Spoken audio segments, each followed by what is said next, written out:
Yeah, whenever. Hey everyone! Thanks so much for coming. If you don't know me, I'm Beth Price-Morgan, Assistant Dean. It's quite a title, I'm going to tell you. Today you're here for Aly though. We're really excited that Aly's going to be giving the first faculty talk of the semester. Aly is a phenomenal poet and is going to be giving a talk on if you give the brain a puzzle, the power of prompt in poetry. I love prompts, so I'm going to be there as the biggest cheerleader in the front class, just so you know. So it's going to talk a little bit about generative prompts and how they function as puzzles for the brain. But then this is also going to be a little bit about your poetry too. So you have a debut collection that was just published, Visible Planets, and you also have the Deathwish Catalogue and a co-written chapbook called Cryptids. I have my notes right here, if you're wondering why. I did not memorize all that, but I'm really excited. So phenomenal, like to hear your poetry, to hear more about this. We're in for a treat. So, all right, without further ado, I will turn this off. Because you have a mic on you. Okay. Thank you, Beth. Thank you everyone for being here. And I know this is being videotaped, so thank you, Catherine, very much, even though she's not here, for asking me to do this. I was so honored. And thank you also, Funlala, for, we were brainstorming over the summer during Bridge about what my talk should be about. And we were talking about the beginning of the semester and what is topical for at the start of a new school year. And so we were talking about how prompts function, and I thought actually that is really central to my work and the way that I work. So the title of my talk is If You Give the Brain a Puzzle, the Power of Prompt in Poetry. Just in case some of you might not know me very well, my name's Aly Pierce. I teach in the humanities here. I teach reading and critical thinking, research and rhetoric, sometimes creative writing adjacent things, literature classes, depending on need. I went to Hampshire College and got a BA in video and creative writing in 2011, and then I went to UMass Boston and got my MFA in poetry in 2017. I live in Salem and Beverly since 2012, so I'm from here by this point. And I've taught at UMass Boston, North Shore Community College, Salem State, and Endicott College, and of course I teach here. I have 3-ish books. So The Visible Planets is my debut full-length collection, and it came out in 2020 on Game Over Books. That's what I'll be talking mostly about, but then I'll also talk about my other 2 projects. My book Cryptids, which is co-written with my friend Cassandra De Alba, who is amazing, and that came out on Gingerbread Press in 2020 also, although it significantly feels newer to me. I don't know if there are writers in the audience who understand that. So that's my new work. And then I also self-published a chapbook that's called the Deathwish Catalogue, and I don't know when that came out because I self-published it, and then you can't Google that. But I'll read from that also. So those are my works that I'll be reading from. So talking about the beginning of the school year and thinking about entry points, right? We often have used prompts as an entry point. But I also think in my work, and often how I get into new projects, is the prompt as a puzzle. So how is a prompt a puzzle? Maybe this already makes sense to you, but thinking about a puzzle being a game, a toy, or a problem designed to test your ingenuity or knowledge. So then a prompt can be a word problem, right? How do we have this idea that is the prompt answer the questions that I'm asking in my project? So this is what I'm going to talk about today, is how I use various prompts to sort of create a word problem for myself that I then solve in a poem. Usually I don't solve it, but I try and work on it for a very long time. So The Visible Planets is my book about space. So I found all of these different various space things to think about. And there are like 3 sets of different types of puzzles in The Visible Planets to me.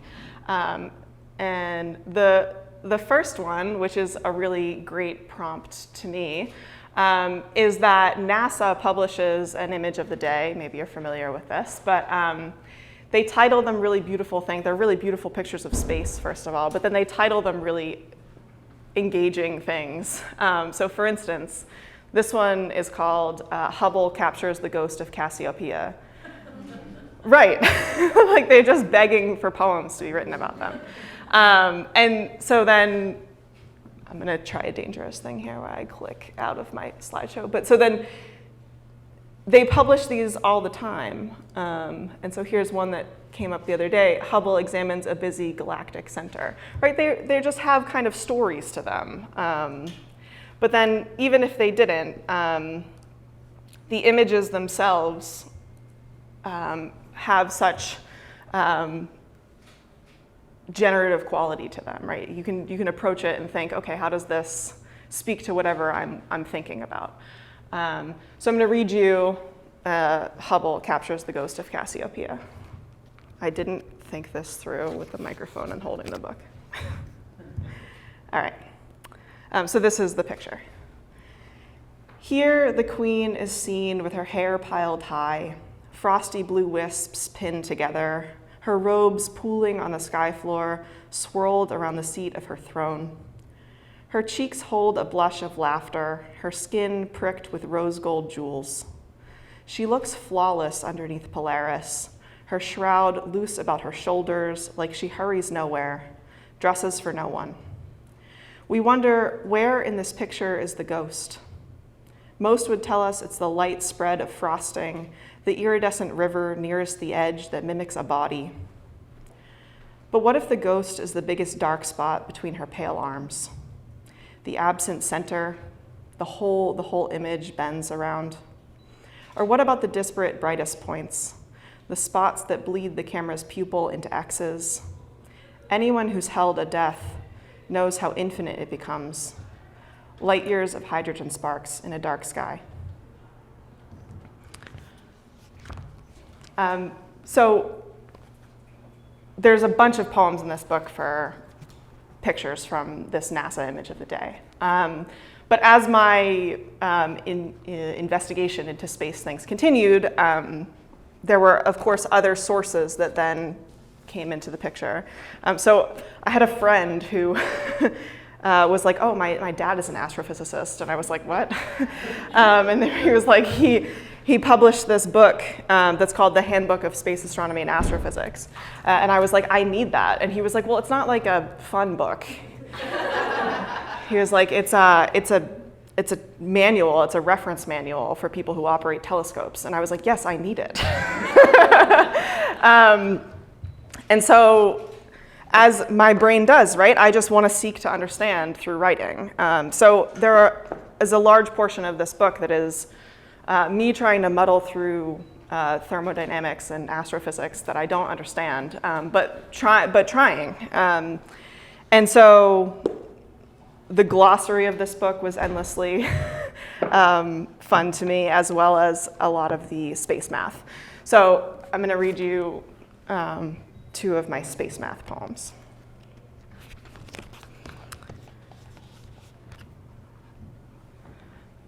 Chaos theory. And you'll hear, too, in the poem where I'm like, please answer my question. This article is telling me what planet trajectories have in common with circadian rhythms, and I'm trying to listen to the numbers about the fractal, determined nature of the ellipses our bodies wobble in space-time. The same math can tell us why some people rest fitfully while others slip under and stop breathing. Each of us rocking ever more strange circles, and how we rotate is all here. I just need to read it. Math can tell me exactly when and how, but the instrument of calculation, the human brain and all of its creations, are imprecise, too rudimentary, too rounded to yield correct answers. Instead, I can draw small ripples around certain kinds of cancer, vibrations of violent crashes, little rings around revolvers. I can draw 3 bodies in the sand and say, maybe. The chaos theory is that our strings of numbers will never be long enough. The answer exists. It's reverberating in space right now, but we will never know enough to see it still. We could know which cell, we could know why infection, we could know how old, which second, we could know the first moment, the last moment, the space of time in between. It's just that we're not big enough calculators.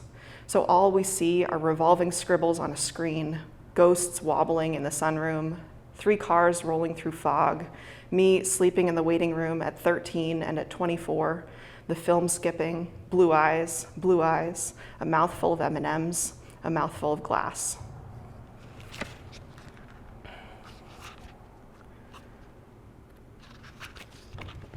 So that was mathy, but this one's even mathier. It's got an equation in it. So this is called the Stefan Boltzmann constant, because there are universal constants, right? There's so much poetry in that. I just look at it and I'm like, universal constants, please tell me. The symbol for it is lowercase sigma. If it were uppercase, it would describe the sum of everything, but it's not. It's not quite the sum of everything, or it's the sum of a lot of things.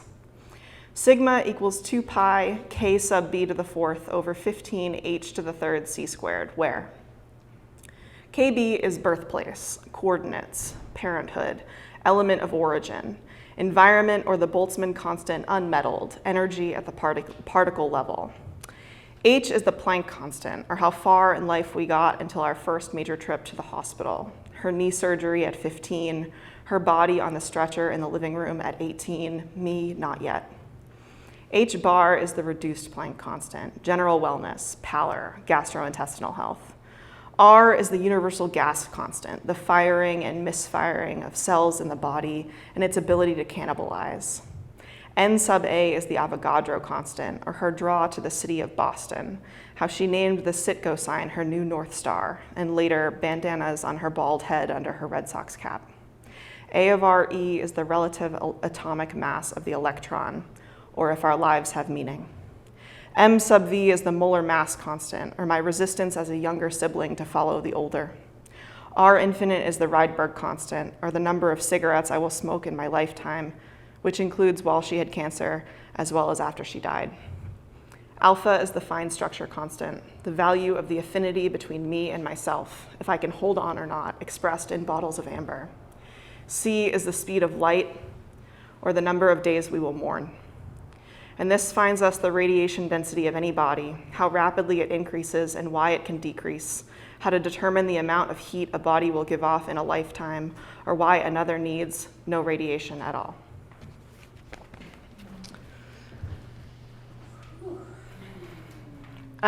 So there is a lightness to this book, I promise, which is that one of the other things that I discovered in my pursuit of space is that the majority of the planets and moons in our solar system are tidally locked. And what does that mean? So that means that as the Earth rotates one time, the moon also rotates one time on its axis, so that as it orbits, one face is always facing the Earth, right? So they're like making eye contact, and it's very romantic.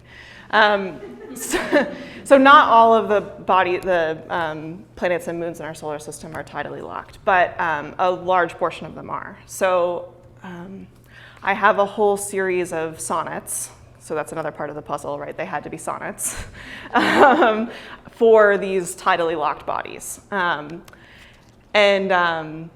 The majority of them are also named for mythological figures. So then the mythology comes in, right? So there's not just like the geological features of these, or the scientific elements of these bodies, but there's also the mythological pairs that they line up with, right? So all of that has to fit into 14 lines in my brain. Yeah, anyway, so I cast them all as modern lovers. So I will read you one of those.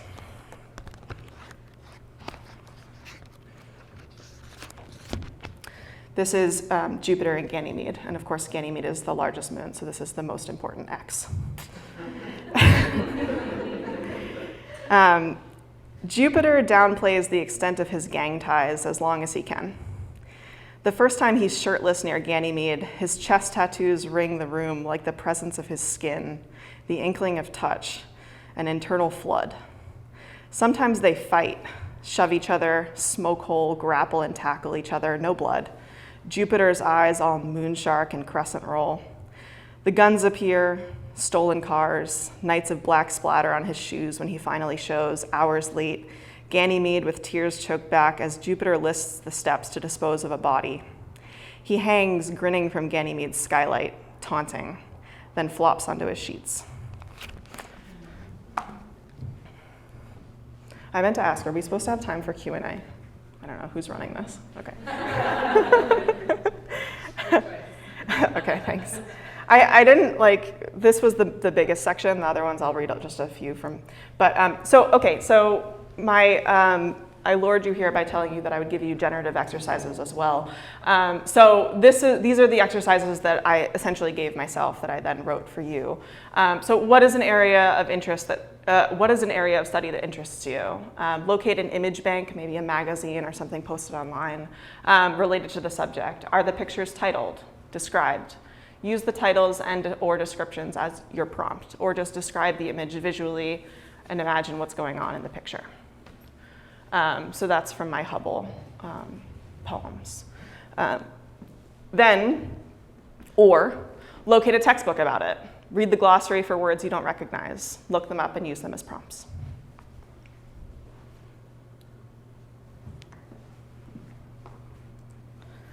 All right, so concurrently with the visible planets, I also started writing, giving myself this other prompt where I had started working at a record label during my time in grad school. And I was familiar with some of their catalog, but I hadn't listened to it all. I'm a completionist, so I want to listen to things front to back. So I had started listening to their catalog in order, so I thought, oh, well, maybe I'll just use this as a way of getting into my writing. So I would write down the artist and the name of the album and listen to it, and then just write whatever. I would just unload my brain. And this became like a really fun exercise because I had this very serious book that I was working on, of all of my big life questions. And then I had all of this other errant garbage in my brain that I needed to dump somewhere. So, and then because I was taking them less seriously, they ended up just being really fun to me. So now I like all of these poems a lot. Anyway, not all of them are in this collection, but I self-published this before my other book came out, but they very much run parallel to me. So I'll read just a few of these.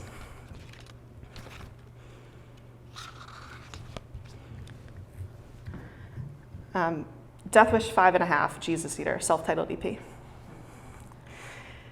There was a moment when we split. A younger me mousetrapped from bed, my footsteps walked away and never came back. When we live somewhere, aren't we just making circles in the dirt, shuffling here and there with different weights on our backs, different toxins in our blood? Sometimes I get lost in other bodies. They breach my sense of self and don't leave. How many others have traveled here? Are these their feelings they shed? How does the center of the body pass? On highways, quickly, like fish in a river. In rooms, more slowly, like strands of sugar. What about the husk wobbling patterns on this porch? Do I pass through others, or do I live in them like tissue paper?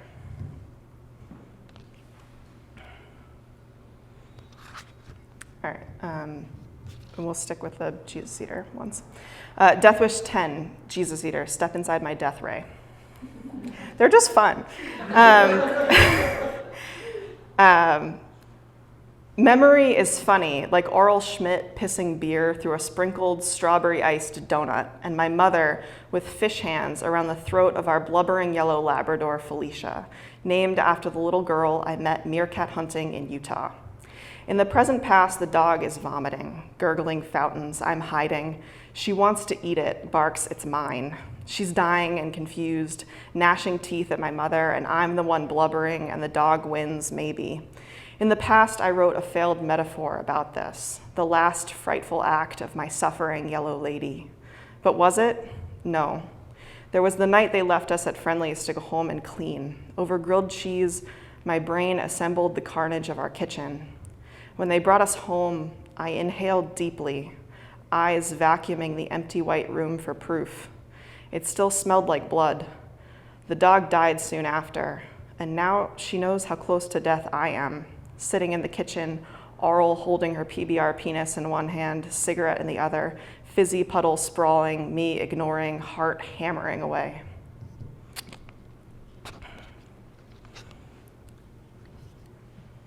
I'm realizing that I didn't actually, I selected all the tamest ones of these to read. Not that that one's super tame, but some of these are like really bizarre, but I picked the more normal ones to read to you guys. So this is just one more of these, and then this is Deathwish 45, Modern Life as War Witness. No one else has ever looked out my eyes. Today, a wiry gray dog on a bare beach, and the ocean getting back its bones as the sun comes out a week before my sister's death day. I'm trying to memorize everything about this early morning chill, the dog trotting fans in the muddy sand, foggy sky burning off to blue, wave line filling to the brim of the shore. I'm listening for the echoes in my body, what rattles, what shines too bright to look at. I sat here on my birthday a month after she died and tried to live for her. Some days I dress because I need someone on this earth breathing in and out in her clothes. The ocean is full now, rounded against the shore and laughing with the sun. It tells me that existing isn't dying, it's electricity in the brain. It sparks, I smile, it sparks, I spit, my eyes tick open and closed. Step in front of them and I see you. The first frame is a note, a glint of pupil, a version of the vision with a soundtrack. Double the image. First it's mine, and then it's yours.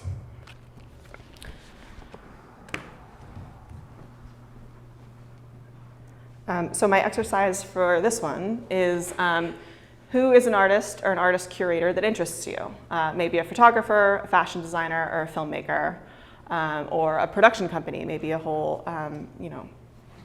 series of films or a record label. Look into their career or production catalog. Use their work as prompts, both the title and the content.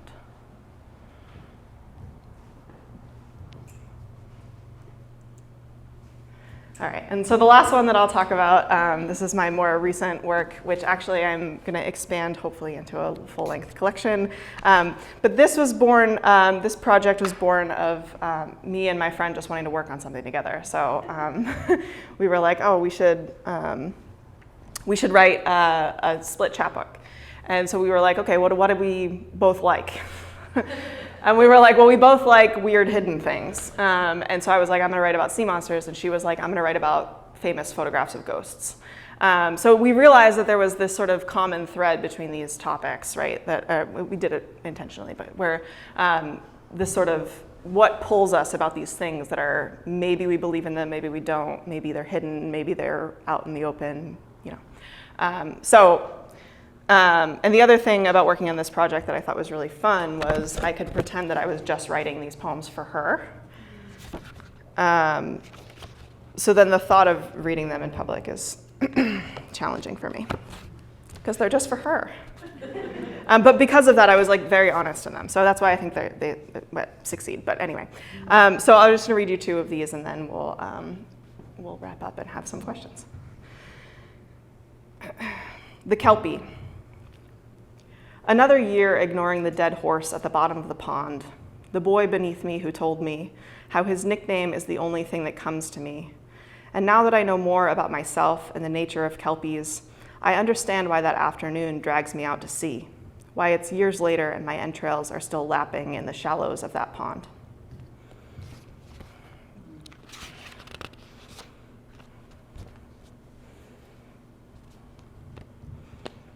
See, I have hesitation. I don't want to read it. There's reasons why I'm like, oh, I shouldn't have picked this. All right, I'm going to read the last one. So again, we just sort of investigate ourselves through these ideas, right? So this is called The Red-Combed Monster. My lit cheeks, my brightness, my shine. What do I have left in me that I've yet to weaponize? What is needless here? What coils shame snake in my belly? When I sit down and refuse to write a poem for the way I bow to you, even though you won't know. I'd never tell unless you told me to.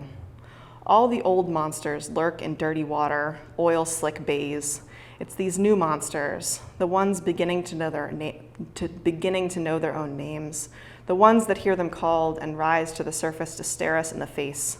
Here's me, same old story, looking out my lashes at a woman in a cook's jacket, like you can fuck me if you want to, while my field of vision blurs out everything except the wooden spoon, the wet crack of it in your open palm. All right, so hopefully I'm going to continue that project, or I'm in the process of continuing it. Here's your exercise for this one, which is to find a friend with whom you share a curiosity. Investigate the topic together. What is drawing you personally and collectively about it? What is unique about your interest in the subject? What does it have in common with your friends? Separate and produce work about it. Then share the work with each other and give each other feedback. Then part ways and continue the work. Repeat until the project starts to form and flourish.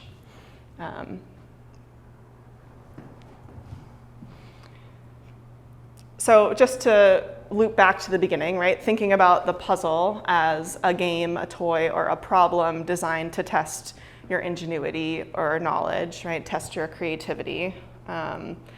So thinking about then the prompt as a word problem. For instance, what does the Loch Ness Monster have in common with my discovery of desire? And just doing that over and over and over again, right? And just one more little way that I think about this. So that's kind of like a cyclical nature here, right? What's the project about? What are the big questions that I'm asking? And then how does this idea prompt answer them, right? So with my big book, it was grief, family trauma, who are we, what are we doing here? You know, those big questions. And I tried to answer those with space images, space equations, and bodies in orbit. And then I have, you know, all these free writes, dreams no one cares about. That was the best, being able to just like unload about my dreams. No one cares, but I do. And like weird images that won't leave me alone, just things that are just like stuck in my brain, right? Stuff I'm drawn to and I don't know why, and I just put those into hardcore records. And then the newest one, origins of desire, questions about the body, what mystery moves it from the inside, sea monsters, right? Why do we search for them? You know, how are they hidden from us? How are we hidden from ourselves? And that's it.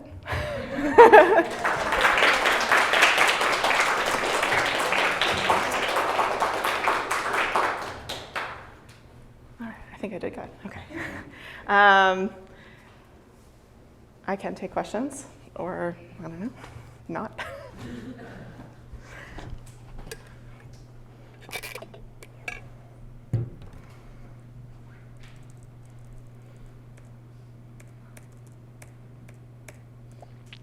a comment, that was fantastic. Oh, thank you. Thank you, Colleen. You're the best. I hope that you found something that you can like take away and be like, oh, I'll do this. Yes. Yeah. This is what I'm going to ask it. Were you interested in these subjects as a kid and a teenager? Have you always been like a space person or a mysteries person? Or was it just developed as you started getting into these questions? Yes to both. I think I was always into music and sea monsters as a young kid. I mean, I think kids are naturally into sea monsters, but yeah, space too. My grandfather taught in a planetarium, and so I would go in sometimes as a kid, and not like huge notable things, but if there was like a space thing going on, we would talk about it, have awareness of it. So definitely like as I got older and my research into it became a little bit more serious. I don't know. I was always science-brained too. So poetry to me comes naturally out of mathy things. I asked a physicist one time at a panel about physics and poetry if he thought that poetry could do new science, and he goes, no. I was like, he's right, but to me, it's new science. Yeah.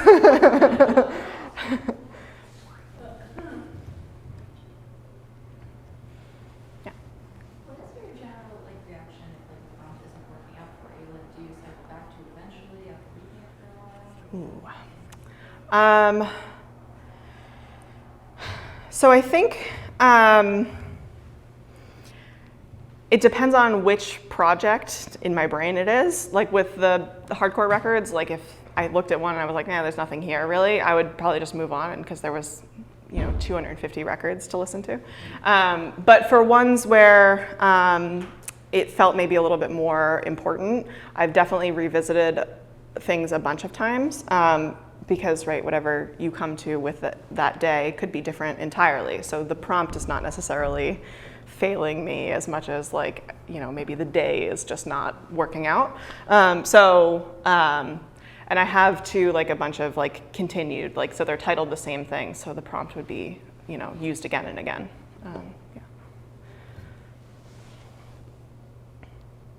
Yeah, Colleen. Well, you mentioned at the beginning about sometimes you don't answer the question. And I'm just wondering if you could talk a bit about like ignorance and delight. Yes. You know what I mean? Yeah. Of not knowing Yeah. those answers and picking topics that are reach to start writing. That's a great question. I think that's one of my favorite things about it, is because so often I would be looking at things that I have I have poems about that too, like going into it and being like, I am way out of my depth here, and like having to like scroll back and be like, click reverse, like I don't know where I found myself. And like I found one time this like catalog of gamma ray sources, but it's all just like coordinates across the internet. And I was like, this is so cool, but I just don't know. I don't know enough to know what it is. But like that delight of discovering something that I don't understand. And I think that like writing about that itself was like and trying to figure out how to sort of understand it through the writing process. So maybe I don't understand the science entirely, but I understand its purpose for me. So there's so much of that, especially with like actually like advanced astrophysics, like that I really don't. I try to, at UMass Boston, I try to make them let me take an astrophysics class, and they were like, no. And I was like, but just let me. I was like, I promise. And I come from Hampshire, where they would just be like, yes, of course, this is related. But other people are like, no, this is not related. But yeah, so not having that background, but still like desiring to approach it, and just knowing that like I'm gonna be out of my depth, but like I would like to know so much. So yeah, so much from like a place of ignorance, but finding the joy in just a small shred of like being like, oh wait a minute, I get that. Yeah, like. First, I'm so glad you teach here with our students. Thank you. One thing that I like really appreciate as a writer myself, so I've never been able to access prompts because they're so largely wordy. I'm such a visual person. So I so appreciate that a lot of your prompts are actually visually start at the visual space or at the sound space. Sound, yeah. Right? So I think it's really interesting for any faculty here, to think beyond like the typical word prompt. Mm-hmm. Right? Like, are there other ways that we could access opening of a student's experience with poetry? Because in my teaching experience with diverse learners, poetry is oftentimes the way in. Mm-hmm. Yeah. With literacy, right? So I just have to say thank you. I'm so happy. Thank you for saying that. That means so much to me. And I've seen it too, where like I'm not even teaching necessarily a creative writing class, but we put just to open up the room, and they say the coolest stuff. They like just write poems immediately. I'm like, this is not, you're just really cool. And yeah, the sound prompt as well. I experimented with, because I thought, oh, now maybe I should take these poems a little bit more seriously. I like them more than I thought I would. But they can't be divorced from the record now, because they're a part of it. And a bunch of the times it's like, because they're sonically involved in like, I'm like, no, you need to know. You need to know that this is with this, because it's the way that the rhythm is, or there's something that was reacting to the music, or something that is a fundamental part of the poem. To me, no one else cares, but I'm like, yeah, Beth. Have you ever done a reading where you have the music and then do the poem, or have it been that? Well, I really considered it today.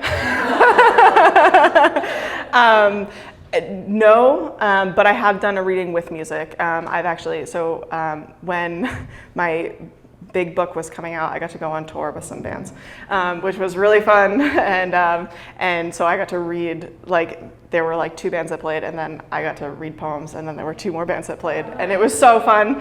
And then I've also done things where I had somebody I was like a part of their musical performance. They were doing ambient music, and I got to read poems during their ambient music. And I actually read that weird gamma ray catalog poem during that. I was like, this is never gonna work any other place but this. So it was really fun.